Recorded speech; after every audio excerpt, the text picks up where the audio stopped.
మీ business ఏదైనా మీ ఊర్లో promotion చేయాలంటే అది సుమన్ టీవీతోనే సాధ్యం. ఇప్పుడే సంప్రదించండి. పూతలపట్టు దగ్గర పోలీస్ స్టేషన్ కాడ చూసారంటే పైప్ లైన్ వేసుకొని వస్తున్నారు. సో మనం అవన్నీ చేసేసి ఇక్కడ చెరువు పూడికి తీయకపోతే ప్రమాదకరం కదా అని చెప్పి కలెక్టర్ గారు, నేను, మన మేయర్ గారు, కమిషనర్ అందరూ కూర్చొని ఫండ్ లేకపోయినా కూడా చిత్తూరు ప్రజలకి మనం ఇచ్చిన హామీలో నీళ్లు ఇస్తామన్నాం, కంపల్సరీ వాటర్ అనేది ఇబ్బంది కలగకూడదని ఈ పని చేపట్టాం. సరే, మీకు ఎవరు కంప్లైంట్లు ఇచ్చారో తెలీదు, లేదా మీ నోటీస్కి ఏమొచ్చిందో. ఒక ఎమ్మెల్యే ఉండాము, అధికారులు ఉండారు, మీరు పలానా వాళ్ళు కన్సల్ట్ కాకుండా మట్టి అమ్మేస్తున్నారు అంటే నేను ఓపెన్ స్టేట్మెంట్ ఇచ్చాను. ఎవరికి మట్టి కావాలో వచ్చి తీసుకుపోండి. ఇది ఫ్రీ ఇది ఇదేం టెండర్ అయింది కాదు కదా. ఒక 40 ఎకరాల చెరువుని పూడికి తీసి సుందరంగా తయారు చేయాలంటే 4-4.5 కోటి అవుతుందని ఎస్టిమేట్ ఇచ్చున్నారు. మన దగ్గర ఫండ్ లేదు. ఎందుకు? అడవిపల్లి రిజర్వాయర్కి ఎప్పుడైతే మనము చిత్తూరు మున్సిపల్ ఆస్తుల్ని కానీ వచ్చే రెవెన్యూని కానీ లింకప్ చేశారు అమృత్ ఫండ్స్కి. సో మన దగ్గర డబ్బులు లేదు. మరి డబ్బులు లేదు కదా అని ప్రజల్ని నీళ్ళు ఇవ్వకుండా గాలికి వదిలేలేము కదా. అంతో ఇంతో చదువుకొని తెలివయ్యి చిత్తూరుకి ఎమ్మెల్యేగా అయినాక ఒక డిఫరెన్స్ చూపించాలి అంటే, డబ్బుంటే పని చేయాలి అంటే ఎవరైనా పని చేయొచ్చు, దానికి నేనే అవసరం లేదు. ఆ డబ్బుంటే అధికారులు ఆ డబ్బుని ఎలా ఖర్చు పెట్టాలో తెలిసిన వాళ్ళు ఖర్చు పెడతారు. ఒక ఎమ్మెల్యేగా నేను మంచి పనికి చిత్తూరు ప్రజలకు నీళ్లు ఇవ్వాలని ఏదైతే అందరికి ఓపెన్ ఆఫర్ గా ఎవరికి మట్టి కావాలన్నా తీసుకుపోండి, లేదు ఎవరైనా చేయొచ్చు ఆ పని. దానికి ఎమ్మెల్యే ఏం కాంట్రాక్టర్ కాదు, లేదా నాకేం నా పర్సనల్ ఇంట్రెస్ట్ లేదు, లేదా నాకేం ఇటుకల ఫ్యాక్టరీ లేదు, నా ఇటుకల ఫ్యాక్టరీకి తోలుకుండలే. అది ఎక్కడైనా ఎమ్మెల్యే సొంత భూములకో ఫ్యాక్టరీలకో వ్యాపార పరంగా చేసినాడు అని విమర్శ చేసినా అర్థం ఉంది.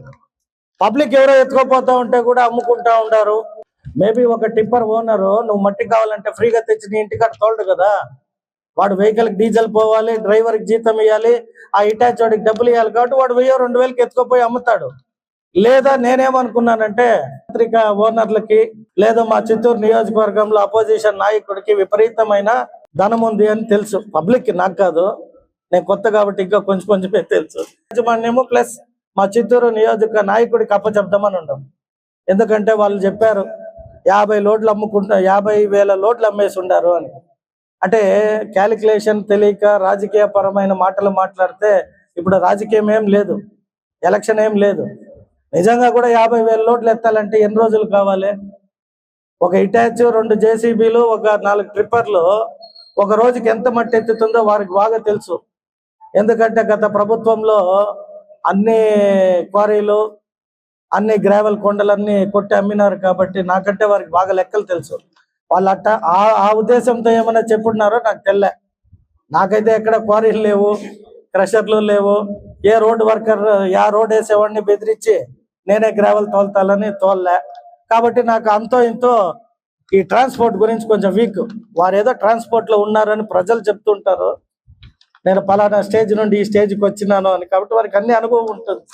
మాకు అనుభవం లేక పేపర్ చదివాక ప్రెస్ ద్వారా ప్రజలకు కూడా తెలియాలంటే ప్రెస్ని ఇంకా నేను పేపర్ను ప్రెస్ను విమర్శించడానికి కాదు, కానీ ఎప్పుడు కూడా ఒక పేపర్లో వస్తుందంటే దాని వెనక ఎవరో ఒకరు ప్రోద్బలం ఉంటుంది అని తెలుసు. కాబట్టి అదే పేపర్ ద్వారా ప్రజలకు కూడా తెలియజేయాలి కదా. ఇప్పుడు ఒక వార్త వచ్చింది నువ్వు దొంగ అని, నేను దొంగ కాదా అని ప్రూవ్ చేసుకోవాల్సిన బాధ్యత అందరిపైన ఉంటుంది. ఇప్పుడు నేను అందుకనే విలేకరుల సమావేశంలో వారు ఏమేమైతే సందేహాలు ఉన్నాయో పబ్లిక్గా అడగండి, ప్రజలకు తెలియని అంటే. రేపు పేపర్లలో అన్ని తీసేద్దాం. అధికారులకు ఇప్పుడే చెప్తా కదా, ఇక్కడే ఎస్సీ గారు అందరూ వచ్చి ఉండారో, ఎక్కడెక్కడైతే చెరువుల భూములు కబ్జాలు చేసి ఉండారో నేను ప్రజల ముందర త్రూ మీడియా చెప్తున్నా కదా, అధికారులకు కూడా కంప్లీట్ ఉన్న చెరువుల లిస్ట్ తీసి రెవెన్యూ అధికారులు అడిగి కంప్లీట్ అన్ని ఎన్క్రోచెస్ క్లోజ్ చేయండి. అక్కడ no paper, no media, no politicians, ఎవరైనా కూడా ఉండి వాళ్ళనే పిలిచి ముందర పెట్టుకొని క్లియర్ చేసేయండి. అడిగా మీరు ఇక్కడ ఉన్న వారందరూ కూడా అర్థం చేసుకోవాలి, పక్షపాతి లేని వ్యక్తిని నేను. ఇది నా పేపర్ నీ పేపర్ అని కాదు. ప్రజలు చదివే పత్రికలో ఒక నాయకుడి పైన, ఒక పార్టీ పైన, ఒక పేపర్లో ఉమ్మడి కూటమి అన్నారు, కూటమి ప్రజలు అని. ఒక నాయకుడి ఇంటర్వ్యూలో అక్రమ ఆర్జనకి కూటమి ముందడుగులో ఉంది అని. అంటే అది తర్వాత వస్తాయి. ఇప్పుడు జనరల్గా మీ పేపర్లో మీరు అన్నట్టు రాశారు కాబట్టి నేను తప్పు చేయలేదు అనే ఒక భావన ఉంది కాబట్టి నేను ప్రజల మధ్యలో ప్రెస్ స్టేట్మెంట్ ఇచ్చేకొచ్చా. అంత మాత్రాన పేపర్ని జర్నలిస్ట్ కాదు నేను అంటున్నది, జర్నలిజం కూడా తెలుసుకోవాలి అంటున్నా. అంటే ఇక్కడ మాయగాళ్ళు అన్నారు. ఎవరు మాయ చేస్తున్నారు ఇక్కడ?